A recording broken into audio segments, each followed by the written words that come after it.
अस्सलाम वालेकुम प्यारे हुज़ूर। सवाल है कि जब कनाडा में ज़्यादातर लोगों को तबलीग करते हैं तो वो आगे से ये तो कहते हैं आपका पैगाम अच्छा है, हम भी अच्छे हैं, आप अपने दायरे में रहें, हम अपने दायरे में रहते हैं और हम अमन से रहते हैं, लेकिन इस्लाम के बारे में सीखना नहीं चाहते या उससे आगे नहीं बढ़ना चाहते। ठीक है, तो क्या मतलब हम इसे बैठ जाएंगे? वो पंजाबी कहते हैं ढेरी हटा देना, वो कर लेंगे, खामोशी से बैठ जाएंगे? नहीं ना बैठेंगे। वो कैलगरी में तुम्हारे यहाँ किसी CPC की नुमाइंदा थी, उन्होंने सवाल किया था। मैं कहा हमने छोड़ने वाले तो नहीं जान, हम तो लगातार लगे रहेंगे।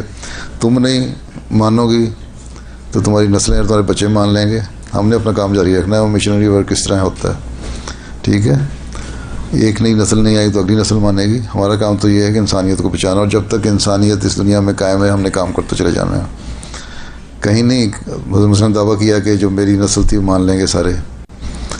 तरक्की का दौर शुरू हुआ जब हज़रत मुसलमान के ज़माने में सैकड़ों से हज़ारों हुए, हज़ारों से लाखों हो गए, और अब और बढ़ गए, दुनिया में फैल गए। दुनिया में तारुफ हो गया जमात का, जमात जानने लग गई है।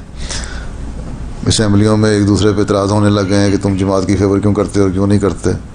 तो ये सारा तारुफ बढ़ रहा है, और इस पे बाज़ लोग नेक फितरत लोगों को तवज्जो भी पैदा होगी, मान लेंगे। लेकिन ये कहना कि 100% लोग मान लेंगे कभी भी नहीं हुआ, ना होगा।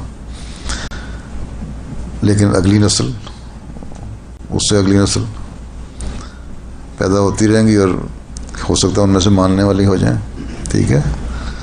300 साल का जो अरसा दिया है, या 200 साल से 300 साल का अरसा, इस दौरान में तो इसीलिए दिया है कि नस्लें मानने की। हो सकता है एक नस्ल इस काबिल ना हो, अगली मान ले, ठीक है?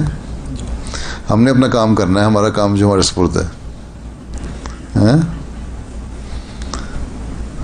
ठीक है ना? जी चलो, थकना नहीं, ठीक है ना? थक गए तो ख़त्म हो गए।